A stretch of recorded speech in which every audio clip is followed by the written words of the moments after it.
What's up, YouTube? AlienAscend here with a brand new video. First and foremost, thank you all subscribers. Thank you for commenting. Run those likes up. Subscribe if you like the content. Really appreciate you. Um, uh, Thanks for the donations I've gotten. I've gotten a couple donations. I always leave my Cash App in my description. I'm not begging, but anything you send can help me. But the name of the video is How It Feels to Lose Everything, Become Homeless. So I got it written down. I've filmed here a couple times. This is somebody that I do work for, and now we've kind of become friends a little bit. So I today was working the whole time, sweating. It's even though it's cold out here. I've been doing all the Christmas decorations, and they went all out. So organizing the garage, hanging the Christmas lights outside, bringing boxes inside, all that stuff. I know it's a little bit late, but better late than never. And I'm happy to do work if somebody's willing to pay me. So cool. But how does it feel to lose everything and become homeless? I've been homeless a few times in my life. This is probably the longest stretch, and it's probably gonna take me a while before I get back on my feet and figure out exactly everything I need to do. But every time it always first and foremost, it sucks, man. It's like you work real hard, and you lose your stuff. Um, I'll talk about the older ones, like when I first became homeless a long time ago, and so I used to live on the streets. I should clarify for new viewers. I live in my car now. Okay, I've been living in my car for quite some time, but a long time ago, I used to live straight on the streets, no car. Was on the streets a good month and a half at this time, living in a field and working a little bit as I could. And then I actually landed a good painting job at the time, and that's what actually helped me out. But it helped me out. So like before I went on the streets, I didn't have very much to my name, you know. So I lost what little I did have, which sucked. Wasn't the end of the world. It was, it doesn't bother me now. I guess it was a long time ago. But I was living in a field, and then I remember from time to time I would hang out at this park, and like go get my water there, use the bathroom there. And one day, I guess I wasn't looking so good. One of my friend's moms saw me. She reached out to my friend and was like, "Hey, is AlienAscend, is he homeless? He wasn't looking so good over there." And he's like, yeah, he is. But he just landed a painting job, so he'll be okay. And this is somebody who knew me since I was like 5 years old. So like used to live on the same street for like 10 years. She knows my family and everything else. And she reached when she started him, she's like, no, he can stay over here. As long as I think I was like around 18, 19 years old at the time. If you know went ahead and said, if he can come back here, and as long as he's going to, pursue some kind of education, like school wise, or if he's working, then cool. So when I get there, I didn't have much, but I started building everything up. Brand new bed, brand new furniture, new clothes. In fact, one time she's like, can you give me some money and I'm gonna get you some clothes? Like she liked to shop for people, so I think I get like $300.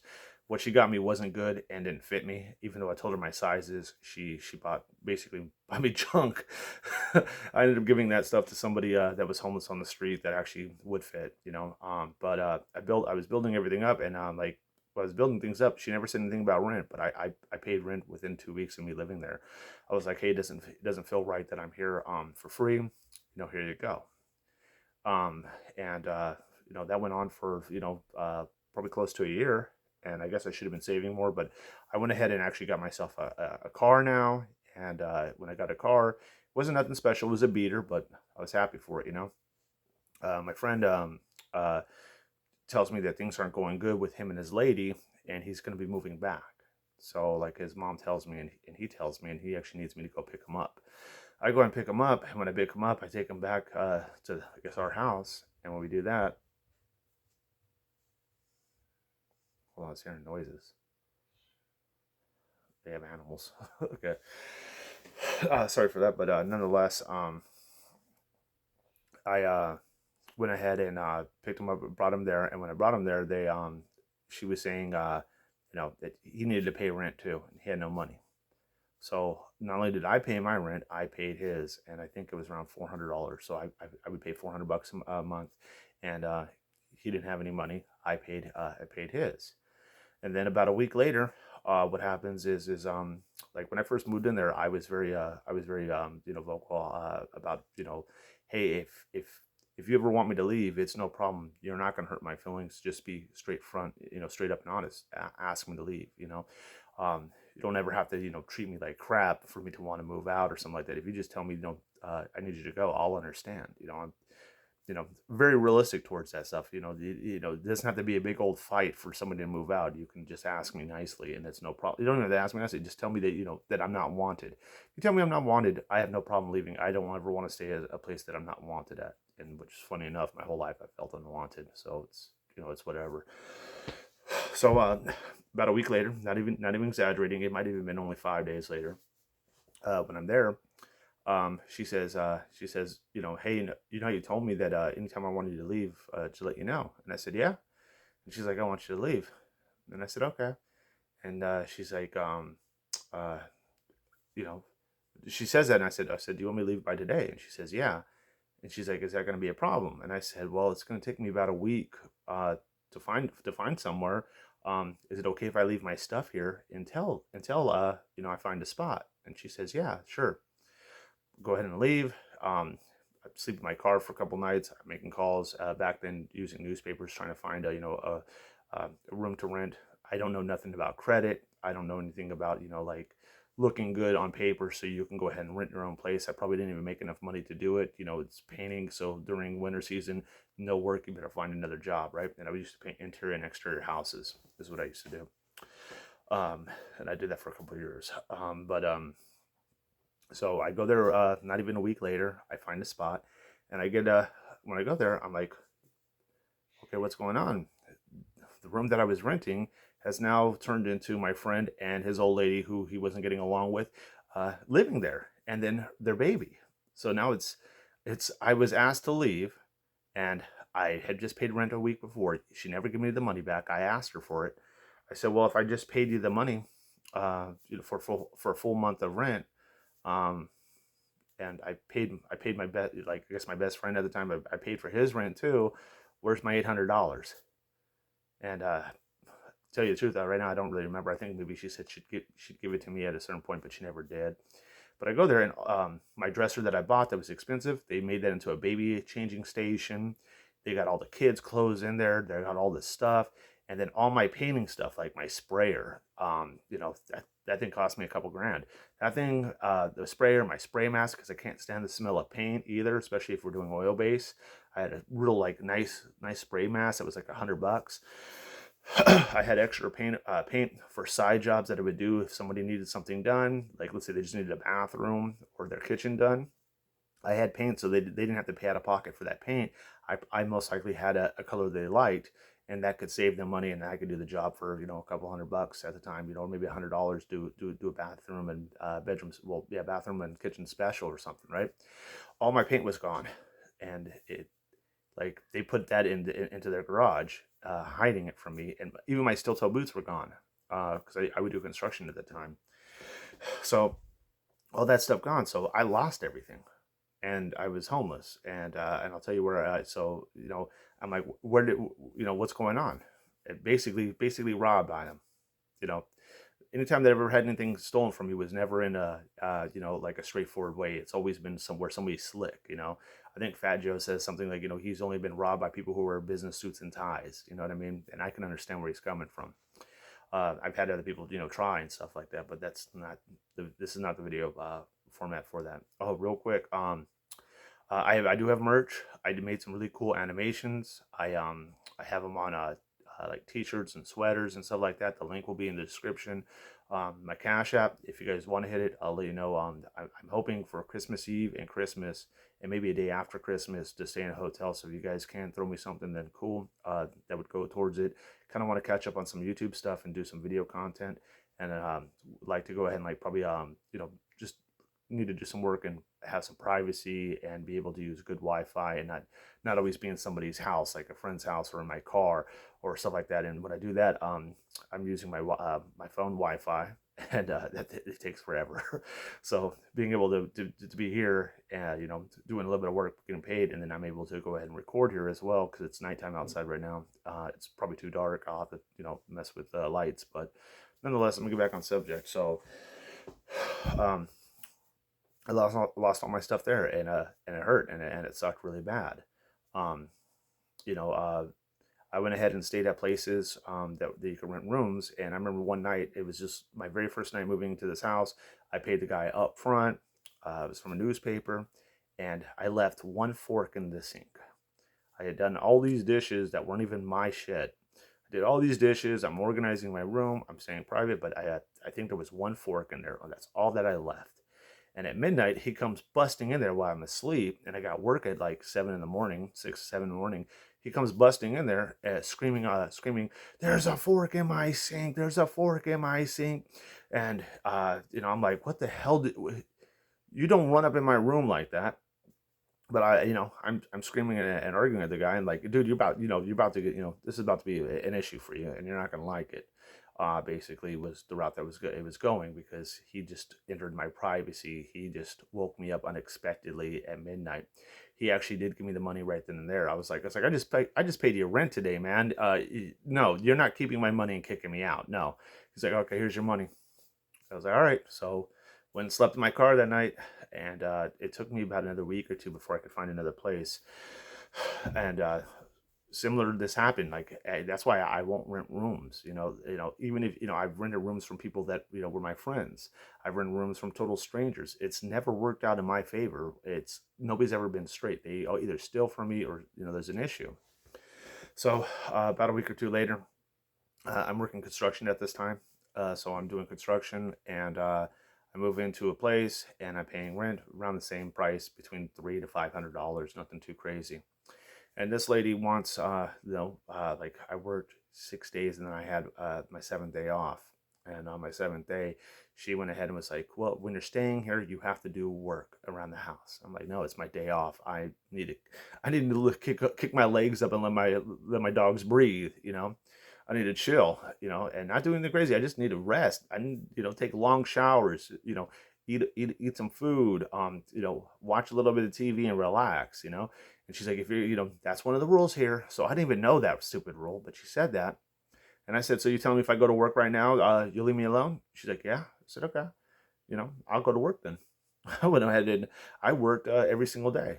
Like if she was home, I was either not there, or I had just came off work, and when I came off work, she would leave me alone. But if I had a day off, she expected me to do a bunch of repairs inside of her house, and that's I wasn't okay with it at the time. So then I go ahead and I'm doing that for a while, and then we get invited to a card game, and like some kind of, it's not like a crazy card game. It's like we got invited to some dinner, and it was like people that she knew and people that I knew a little bit as well. And it was like a dinner, and then they were gonna play poker, and it was nothing crazy, like maybe $5 per person. And I really don't play poker. But I like playing with cards, but yeah, I wasn't too big on it. But I know how people can cheat on it real easy if I don't see somebody throwing their ante, and that's what she was doing. She was not throwing in her ante, and then I caught her dealing from the bottom of the deck. So when I saw her doing that, I called her a card shark. I said, you're a card shark. I can't believe, and I think the ante was like 25 cents per chip. Throwing that in there, I'm like, you're a damn card shark dealing from the bottom of the deck, and not throwing in your ante when you're supposed to. And then we got in an argument, and she's like, I want you out. Then again, it was only a couple days before all that. I had paid rent up front again, so now I got to go ahead and leave. Keeps all my crap. So there's like a pattern of they. I'm getting asked to leave after I've already paid for my rent. Like I'm good for the till the next month, and I'm paying in advance. So it's not like I've been here 30 days. Here's this month's rent, and now I get to stay 30 minutes, 30 more days, for the month. I'm paying the month up front. So if it's my first day here, here's the money. In 30 days, I'm gonna give you another allotment, or the next month I'm gonna give you the rent. And then when I do that, you're asking me to leave.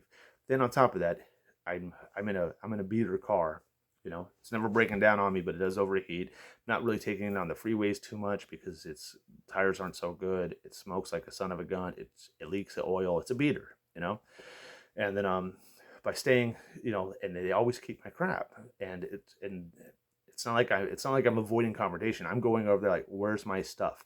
That was a $2,000 spray gun that I'm suddenly missing, and they're like, oh, we had it in the garage. It got taken by somebody else.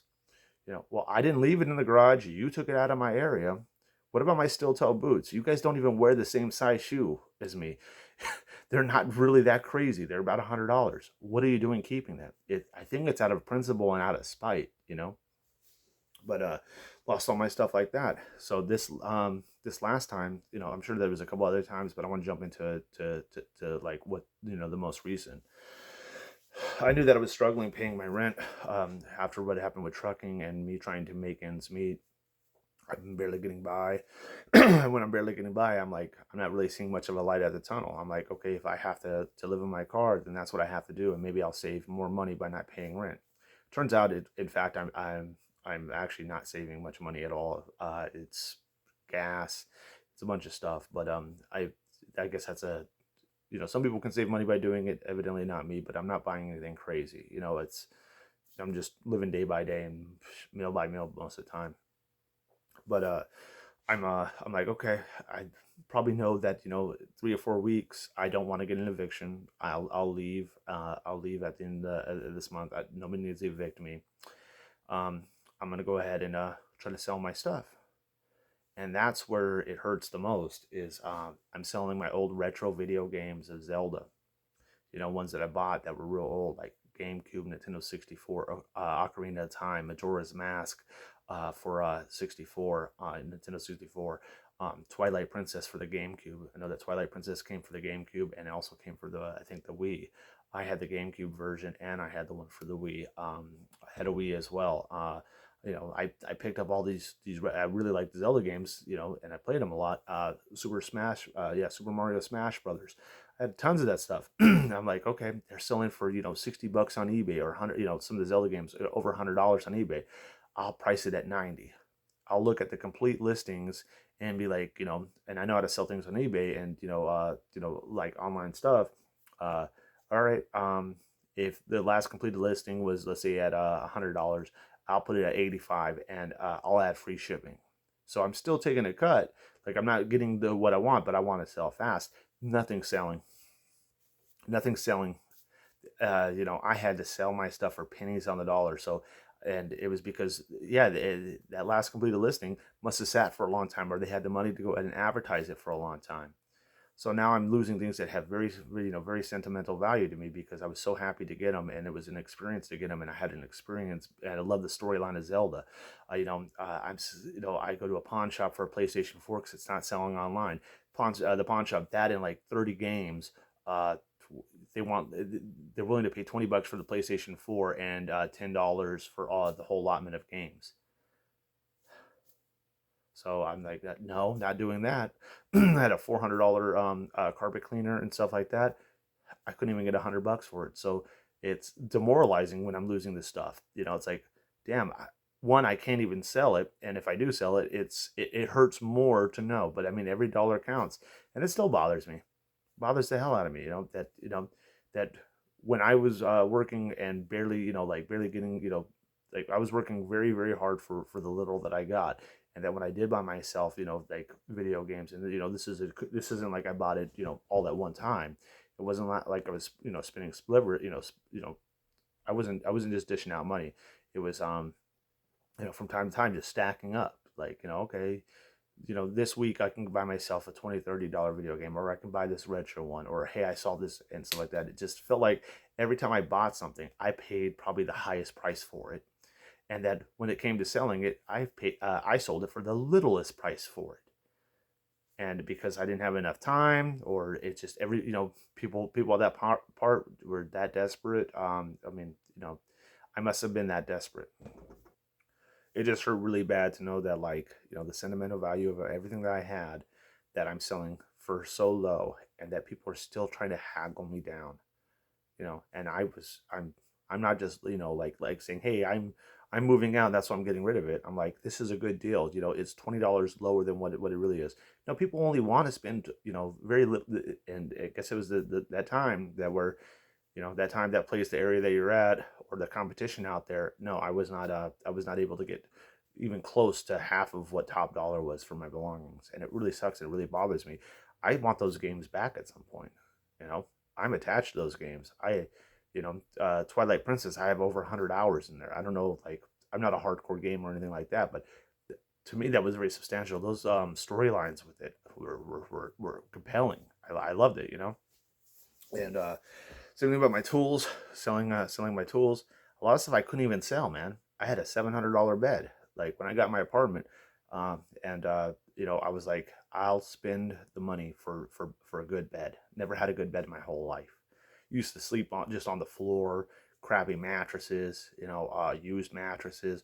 I even got mattresses from the curb, and you know, vacuumed them, and you know, steam cleaned them to make sure that you know that it wasn't, you know, nasty or whatever. But I never had a good mattress, so I was like, you know, I'm gonna go ahead and spend this. And we spend half of our life sleeping anyways. It's very important to be a truck driver to really get good sleep. Man, I couldn't even sell that thing. Nobody even wanted it for free. I had to leave a lot of stuff. You know, a lot of stuff had to be thrown away. I had this pretty good at the time. It would probably be a mid-level gaming computer that I had put together, and I had for a couple of years. And with that mid-level gaming computer, couldn't sell the graphic card. When I bought that thing, the graphic card was like $400. Couldn't even sell it. You know, I couldn't even ship the big computer. And I know that I've left my stuff over at people's houses, like a little bit of stuff, like, you know, a duffel bag or two or a box or two of some clothes and stuff. I can't be leaving TVs and computers. That's another thing. I had a wasn't the craziest. It was a 1080p Samsung TV that I think I paid around 250, 300 for. I couldn't even get rid of it, you know. So a lot of my stuff had to go to the dump. I can't, you know, this is a unfortunately living in a car, you know, it hurts to know that you can't take all your stuff. Like that TV is not going to help me make money. It's going to make less room in my vehicle. It's going to be harder for me to sleep. And you know, and to me it was a good TV. It wasn't 4K, it was 1080p, but I was happy about it, you know. I you know, I liked watching stuff on it. You know, Netflix looked good on it, man. There was other stuff that was sentimental. Like the real sentimental stuff was like things, family heirlooms of my grandmother. They're not worth much at all, and I don't care. And to me, they're worth a whole lot. They're not worth money wise. I was able to stash those at friends' houses. You know, like got two friends that I was able to leave a little bit, like 2 boxes each, so that worked out okay. But like, you know, I'm not going to be traveling around my birth certificate, you know, stuff like that. You know, important documents that I'm going to need, especially in the future. Um, but yeah, it sucks really, really bad. It still hurts to this day that how come when I bought those things, I never got a good deal, and I looked for good deals. I mean, when I sold them, it was basically nothing at all. So that's what's crazy too. Is just like, hey, if you're about to be homeless or you're about to be a truck driver, sell your stuff and you'll stack up. Wait till you have to sell stuff and you only have 3 or 4 weeks to do it. Things don't sell fast online anymore. At least not that's not my experience. Or maybe if you spend money on ads, and I didn't have the money to spend on ads, you know. But nonetheless, want to thank everybody for rocking with me. I ask that you, you know, if you like this, check out my other content. And, you know, you like, you subscribe, you follow. If you want to bless me, show me some love on my Cash App. My Cash App will be in the description. It's the same as my YouTube name, AlienAscend. Thank you so much.